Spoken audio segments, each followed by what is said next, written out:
Hey Brock Improv. My name's Paul Drodos, and I used to be involved with the Brock Improv Club. And like me, Improv is in a bit of a tricky situation right now.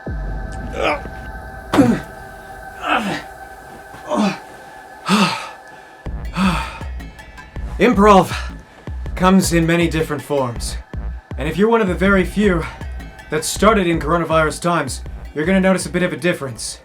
Improv by its very nature has to come in different forms, and each form comes with its own set of strengths and weaknesses. So, a big weakness of doing improv in coronavirus times is that you really can't do it close to other human beings. There are some that have tried to go around this with socially distanced meetups, but even that doesn't really climb to the same level of responsibility that we all want to maintain during these times so that we all stay safe. So we've resorted to online improv, Discord improv, Zoom improv, etc., etc. If you're one of the few, like I said, that have started with coronavirus times improv, you've probably only been exposed to something like Zoom improv. And like I said, each type of improv comes with its own set of strengths and weaknesses, but a huge weakness of improv over Zoom or something like that is that you don't really have any live audience, any kind of feedback, or any kind of back and forth with your viewers. And by the way, in case I'm losing you, this applies to novices to improv and experts to improv evenly. Don't get me wrong, you still do have an audience. You still have people, maybe even your cams are on or something like that when they're watching, so you can still see and maybe even hear their reactions, but there's still no real in-the-room connection, and believe me, there is absolutely a difference. And hopefully, we'll be getting out of this sticky situation soon, or at least you guys will. So, in order to help us ease the transition from over-the-internet improv to live improv, I thought I would take the time today to explain my favorite philosophy and the one that I personally take towards basically all of my improv and all of my scenes. And it's a doctrine called what the audience wants. In its purest form, what the audience wants is exactly what you expect it will be. And a couple of you may be even rolling your eyes going, wow, this is the workshop, I already knew this.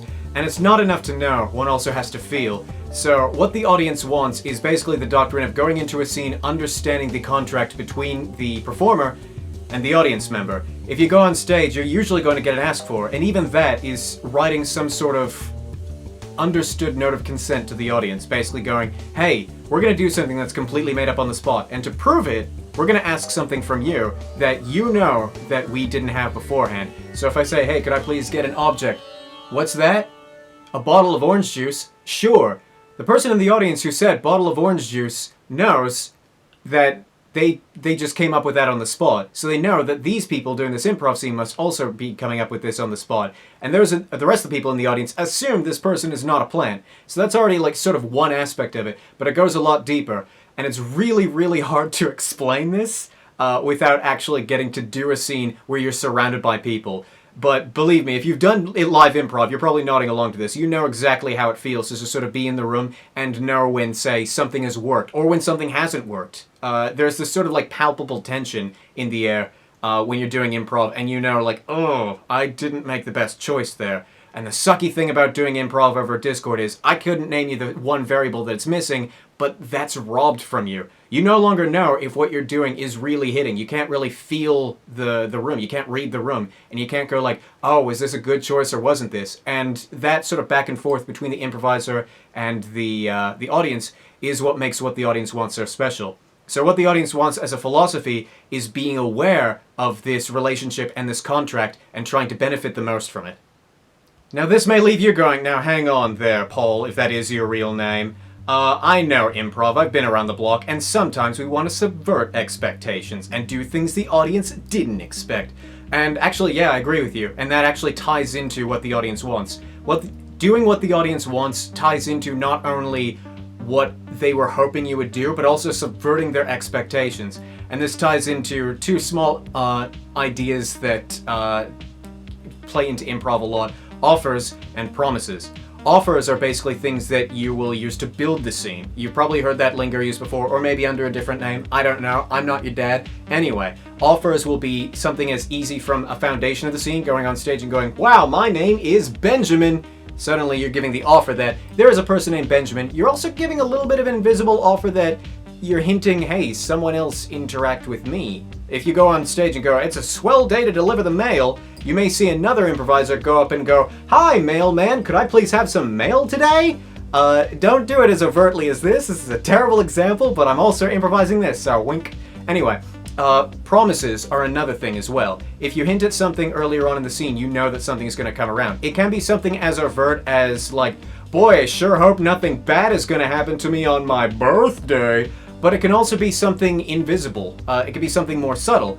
Subtlety is sometimes a dirty word in improv, but there are no such things as rules in improv. Hot take.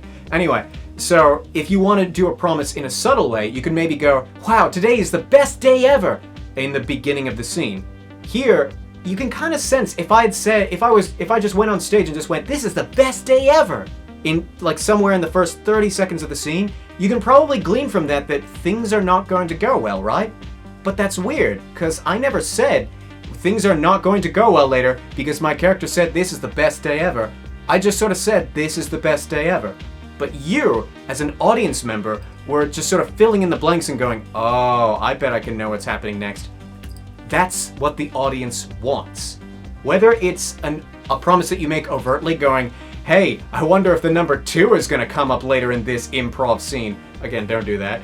Or something more subtle, such as, I don't know, a dad going, I hate you, my child, in the beginning of a scene. Really dark, I don't know why I went there. But yeah, if there is something like that happening in the beginning of the scene, especially a long-form scene, you can guess that there's going to be an arc. And you as an audience member want either that arc to happen, or if something more impactful than that arc is to happen, you want to see what that thing more impactful is. No matter what, you are on some level hoping for something from the scene. Otherwise, you're not watching the scene. You can even have your brain completely turned off, but as a famous film critic once said, you might not have noticed it, but your brain did. You know what I'm saying? So where we go from this is this cool land where the improviser and the audience are on the same page. I want to stress for the record, audiences are really smart. You may feel sometimes that you need to spoon-feed jokes in order for people to laugh during them, but that doesn't necessarily mean that audiences are dumb. And if you ever treat your audience as dumb, they're going to know. If you look down on your audience, they will know. If you ever feel like you're not going somewhere, they will know. If you're ever just trying to like bring out jokes and just be a joke dispenser, one-liner, one-liner, one-liner, the audience will know. The audience can sort of sense your reasoning for doing what you do as an actor. So what the audience wants is this great approach to improv because you're acknowledging that understanding of the audience's empathetic intelligence. Because you're going, hey, I understand that you're here to watch a good show, so why don't I put one on for you? It's something that can be applied consciously or something that you already have been doing and never had a name for it. Either way, if you're acknowledging that audience want and you're delivering, that is what the audience wants. If you're only there to bring the spotlight on yourself and go, me, one-liners, well, I would recommend there's improvement there. Let me put it that way. It's not a wrong approach to improv, and I don't think doing improv for one's own sake is necessarily unhealthy in terms of like one scene or like a couple of scenes or something like that, but I think making your approach to improv for the sake of the audience is a wiser long-term investment. Did I word that correctly? I hope so. The cool thing about what the audience wants is that it allows you to explore things in improv scenes that you didn't really think about before you consciously adopt the philosophy. Again, you could have been doing this for a long time, but as I mentioned, audiences can tell when you're just trying to be funny. So when you have a deeper goal than just trying to be funny, and funny is the icing on the cake, suddenly the audience really is in tune with you. And they really want to learn what your sort of motives are as an actor, and they want to learn what kind of story you're crafting for the scene. Even if it's a silly one-off scene, they want to see where you're going with this if your motivation is deeper than just like a couple of one-liners. Do you understand what I'm saying? And it doesn't necessarily have to be in your approach either. It can just be in small things. Like if you insert something into the movie, or I don't know why I said movie, scene, improv scene, I was just trying to think of any medium. Usually people will identify, oh, this is going to be relevant later. There's that whole like or if you have a gun on stage, I think this is called Chekhov's gun. If you have a gun on stage in Act 1, it's going to be used in Act 5. That's sort of like the same sort of philosophy, except, I mean, you can break it. It's improv. All rules are there to be broken. And also, like, it may not necessarily be the thing that happens. Like, for example, if someone points out there's, like, a mound of bills on the kitchen table when you're scene painting or something like that, and then the scene starts. I hope you guys have done scene painting. I hope that's... If not, ask the current president to explain what scene painting is. I mean, it's online improv. Who knows what you guys have been doing and what you haven't been able to do. Anyway, if you scene paint a whole stack of bills on the kitchen table in, like, the beginning of the scene, odds are that's going to help you as an audience member to understand the scene in some way or another. You know, like, oh, these people are poor and down on their luck. So even if you don't ever bring it up, it brings further context to the scene, and it allows the audience to go, okay, something's interesting here. And you may, like, deliver on it in small ways down the line. Like, for example, there's a pair of husbands or something like that, and one of them says, do you think I could go out and, like, buy some groceries? And one of them sighs and glances at the kitchen table. It rewards those that paid attention to the scene painting beforehand, because it wasn't explicitly said, no, I do not think that we can do that because we don't have enough money. But they looked at the kitchen table. And the audience members, again, they're smart. They'll go, oh, there are bills on that table. I understand why he's looking over there. And connected to him saying that thing about, can I buy something? He's wondering if they even have money to get the basic necessities. And because it wasn't explicitly spoon-fed to them, the audience is rewarded for their own understanding of the scene. Suddenly, a one-off moment, just sort of like glancing at a table, suddenly means the whole world to the audience. And the audience doesn't want to be treated like a bunch of babies that can't understand a scene or something like that. They want to be rewarded for their paying attention to the scene. They want to know that the actors care about them as much as they care about the actors. Because that's ultimately what you're doing when you're an audience to an improv scene. If you're not interrupting, if you're not being rude, and you're just watching an improv scene going down, you're paying attention to them and offering respect, going, your time is worth mine. And so, when you treat the audience to sort of like promises fulfilled, if you will, just sort of building on past offers, you're giving the audience not necessarily what they consciously wanted. No one was going, man, I really hope that you acknowledge the bills on that table. No, but you're going, hey, that thing that you noted before, I'm showing you that that information mattered. And you want to feel that you matter. So what the audience wants includes the audience themselves being included in the scene. Suddenly, the audience are not just passive watchers. They had to think about why this person was looking in this direction, and now they feel like they're a part of the scene. What the audience wants.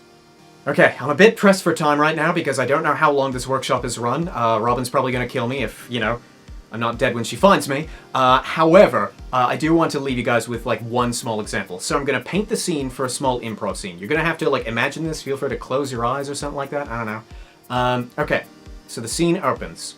Character 1 walks to center stage. They look around, and suddenly, they look towards the floor. Their brow frumples. I don't know what the word is. They just sort of, like, do that. They pick up something off the floor. They read it slowly, their lips moving while they're reading it, so you know that they're reading something. And then they roll their eyes. They throw the paper over their shoulder and start walking off stage. But before they can walk fully off stage, a second character enters from the other direction. That second character says, hey, to acknowledge their presence. The first character turns back around, looks at them, acknowledges the paper again, and says, why did you do that? And the set stop. Okay. In your head, you might be imagining what's happening next, or where you might think this is going. If so, you are inadvertently proving that the philosophy of what the audience wants exists. And even if you haven't already started to imagine that, pretend you're on the back line, because improvisers need to pay attention as much as the audience members about what's going on stage. So, in your head, pause this video and tell me, well, you know, tell yourself what you think might happen in the scene, where this scene might be going. What's the long-term goal? What's some short-term goals, maybe? Are they going to have a conversation about it? Is person 2 going to blow it off and leave it mysterious? Or are they going to acknowledge what was on the note? Maybe what was on the note is going to be acknowledged now, maybe at the end of the scene, maybe not at all. The choice is yours. And as audience members, we also think of these things, where we go, what's the significance of that note? I want to know. And if you acknowledge what's on the note, you're acknowledging that they want that. And if you're not acknowledging what's on the note, you still acknowledge that they want to know. But now you're making it a central mystery to the whole scene. Just from one thing, a note that's so small. And yet still, thanks to my overthinking freaking brain, there's a whole philosophy behind this. There's probably, it exists in basically every improviser to some extent, right? Bottom line is, improv is not a one-way exchange. It's not a movie. It's a conversation. Your audience members are your equals, not your subordinates, not the people you even need to play up to. They're not your superiors either.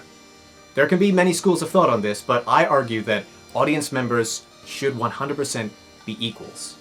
So with this, you want to be able to have a two-way conversation with your equals like you're having a conversation, right? Sadly, in coronavirus times, this is not exactly too viable, so unfortunately, we haven't really been able to sharpen those particular skills, which really, really sucks, both for newcomer improvisers that don't even know that skill has to exist yet, and seasoned veterans that haven't gotten to practice that in a while. I haven't gotten to practice that in a while. I'm probably terrible at what the audience wants by now. So now, at the near end of your Brock Improv experience, let's take a look at the future and just sort of acknowledge what makes live improv, let's face it, better. Let's take a look at what strengths and what weaknesses are in live improv. And one of them is the ability to have the audience there and to be able to feel out their desires, to be able to empathize with them. No, not doing a new take. This is improv, not television. And to be able to fulfill promises with them and have them fulfill their promises to you. I can't talk right now. I'm kind of stressed if you didn't notice. Improv is super, super important, not just because it's an opportunity for you to go up on stage and show your stuff, but it's possibly one of the most interactive forms of entertainment there is in the world. And live improv has unfortunately been robbed from us in these times, much like a lot of things have been robbed from us. But once we get back to normal life, and once we get back to being able to improvise with a live audience, make sure you can feel that aura. Make sure you can sort of understand the audience that's around you and be able to invisibly communicate with them in person. Hey, I can feel the feeling of this room. I know that you want this, or I know that you want that. You can feel when things are funny. You can feel when things are going well. You can feel when things aren't going well. And that's a magical, magical feeling. And I'm very, very sorry to all of you that this entire past year, you haven't been able to get that to the same extent. It sucks, and I know that. Believe me, I made most of my living due to professional improv before COVID struck. I know that it sucks. The most important thing you can do once we get out of COVID times is to not work for the audience, but to work with the audience. There he is! No, this is just a mistake! It's just a mistake!